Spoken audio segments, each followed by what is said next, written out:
shamelessly feminine. But I wasn't always. I'll get the hang of this. So what does it mean to be a woman? I thought I had it figured out. About 8 years ago, I was living the life that a woman should live. I had a beautiful daughter, had a loving husband, I kept a beautiful house, and I was happy. But my world was rocked when we were trying to have another baby, and we couldn't. I thought to myself, how could I be a woman and not protect my babies in my own body?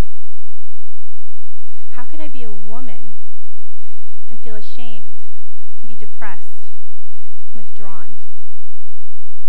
I didn't know.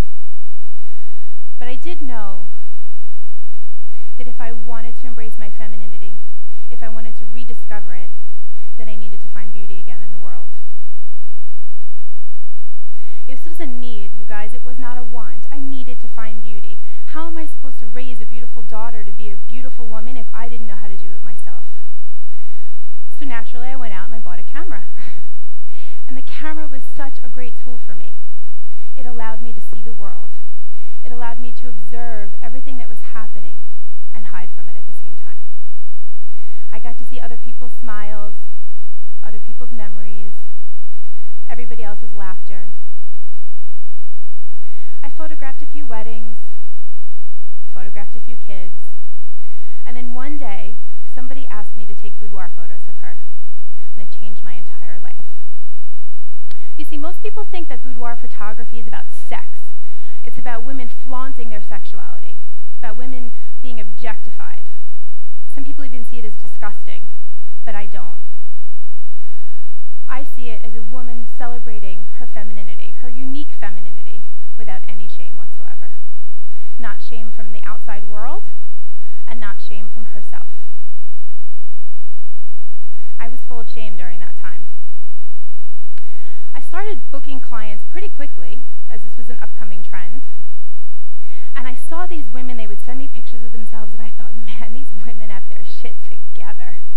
They're beautiful, they're smart, they're going through great experiences in their life, and they're happy. I want to be like that. I want to live without shame.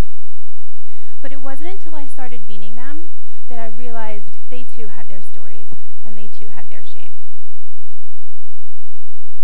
This is Joy. Joy came to me at the end of a very bitter and disgusting divorce. Her, at that time, ex-husband made her feel like garbage. He left her on the side of the road for a newer model. And what you guys might see here is a transformation. Everybody looks at this picture and says, wow, you have a great makeup artist and hairdresser. What a transformation. But I don't see it that way. I see this as a butterfly coming out of her cocoon. This is actually who Joy really is. She just forgot. Somebody else was telling her other lies and other things for so long that she started to believe it. I had the opportunity to say, Joy, this is who you really are. This is Kristen, and I actually just shot her recently for the second time. The first time she came to me, she was almost manic. She was very busy telling me what to do and what her best angles are and what looks best on her and how she should pose and what she should wear. I left the session exhausted. She told me after about her struggles with eating disorders. She was a prisoner in her own body. I mean, and you can tell just by being around her that it was hard for her to even just be present. She came back to me the second time to shoot her, 15 pounds heavier and happier than she'd ever been. This week I said to her, hey, Kristen, I'm doing a TEDx talk. Help me out. Give me a little bit more. I know we speak a lot, but tell me a little bit more about what this session meant to you. I don't have enough time to tell you what she wrote. But the beautiful part of it was that she told me she's no longer in jail. She's no longer in the jail in her body. And that thankfully the sessions had something to do with that. This is Carrie. Carrie had a coworker tell her that her ripe old age of 42 means that she's washed up. That a 42-year-old woman can't be sexy, she can't be happy, she can't be successful, because her best years are behind her. She came to me to prove him wrong, but the truth of the matter, it really proved herself wrong, and all those voices in her head that kept saying, maybe he's right, maybe he's right. She now knows he's not right, and she has the best years of her life coming soon. Suzanne is beautiful, isn't she? She doesn't let herself be seen that often because she has a lot of health issues, things that you can't necessarily see on camera, but burdens that she carries with her all the time. She said, Jen, I just want to look beautiful. Just help me see beauty. People tell me I'm beautiful, but I just don't believe them. Help me see it. Her smile was captivating. Her body is slamming. She's gorgeous. And she finally got a chance to see that as well. And this is Marie. Marie came to me to celebrate her 40-pound weight loss. It was actually a very emotional shoot. I thought she was coming to celebrate it. It was going to be happy, and she was going to be so excited to be in front of the camera. But she started telling me about this awful boss that she had. He always put her down. He always took an opportunity to tell her how awful she was doing her job. She told me after the shoot she printed the pictures and she put them on her desk. Every time he yelled at her or degraded her, she looked at the images and she reminded herself that she was worthy. She finally quit that job, bought a beautiful apartment, and is traveling the world and doing everything she wants to be doing in life because she knows she's worthy now. Last but not least, we have Jen. Now, when you look at this image, Jen is young, she's beautiful. What does she have to be worried about? Does everybody come into boudoir or in the world have problems? I don't understand.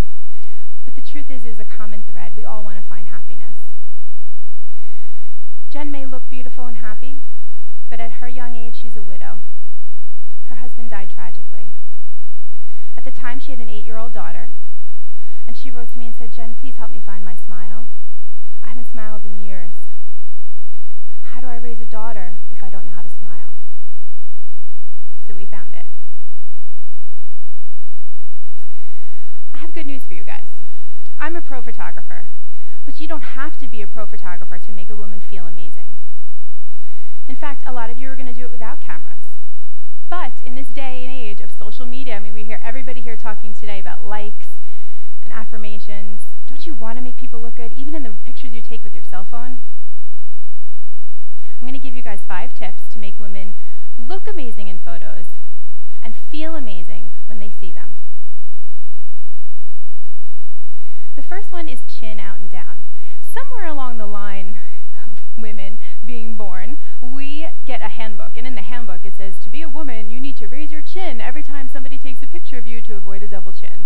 So anytime I raise my camera and I say to a woman, can you just stand there? This is Lauren. Lauren, can you just stand there and put your hands on your waist? They do this. Just look at me like this.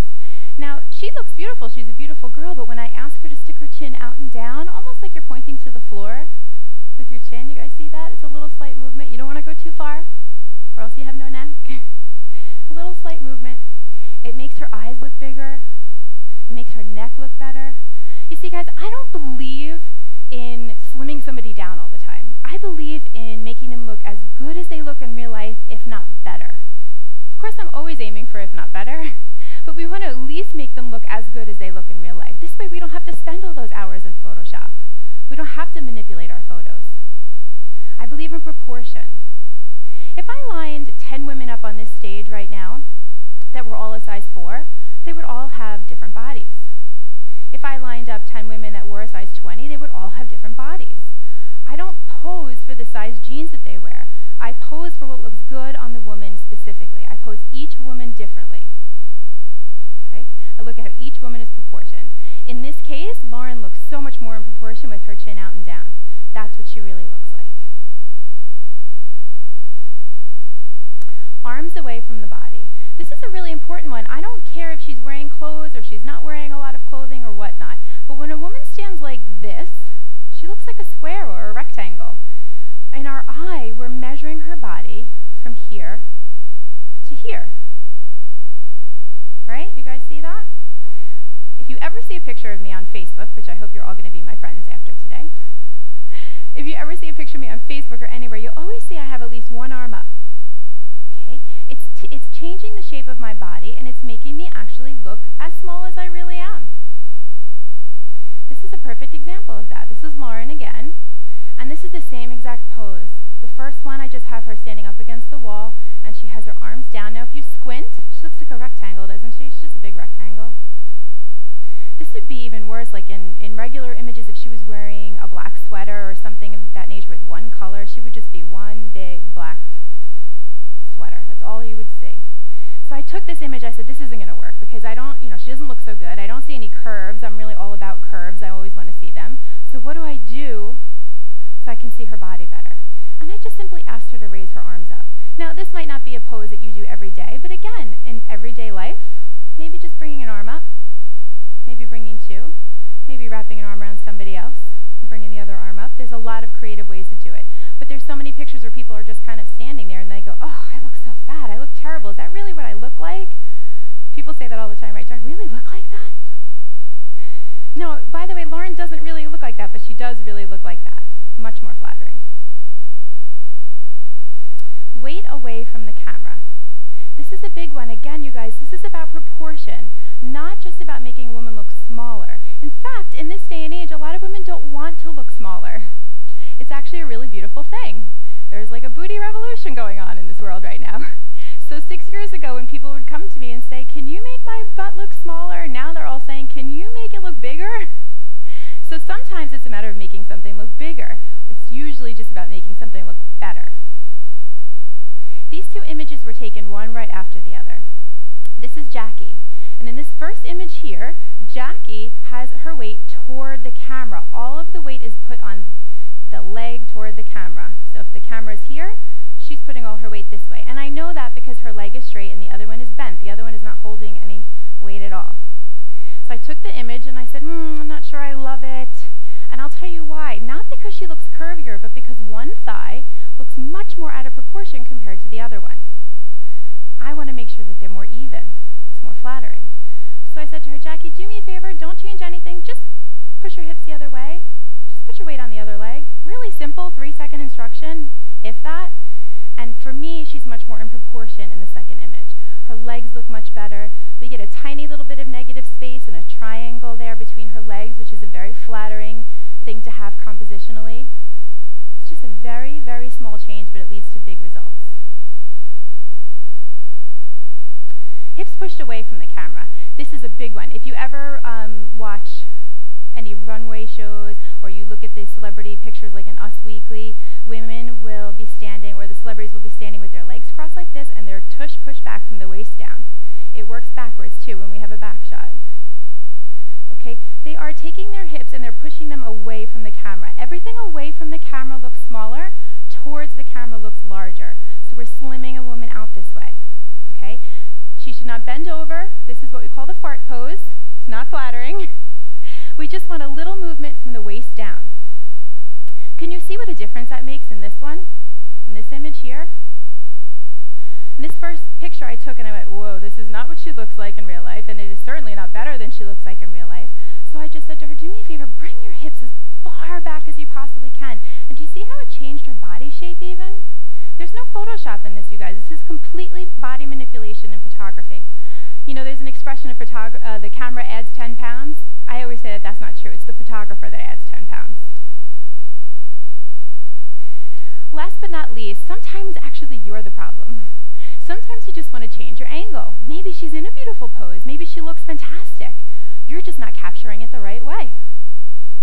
Okay, this is the same exact pose, same exact girl, 1 second right after the other one. All I did was take a couple of steps to the right, and I took a picture of her. And you know what this does? This tells her you are beautiful. You are worthy of being seen. Every lie that you tell yourself is untrue. The first picture says you're right, you're ugly, you're fat, you shouldn't be seen by anybody, so I'm going to hide you. But here we're showing off her body. We're telling her that she's worthy to be seen. Now here's the thing. I know it's not always easy to get a woman in front of the camera. It's how I make my living, so I'm well aware of that. There's a lot of excuses I hear all the time.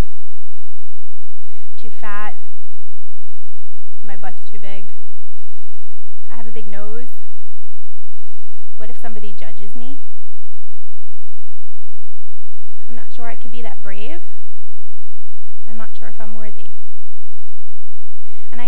these are things that go through women's heads because those are the things that go through mine all the time.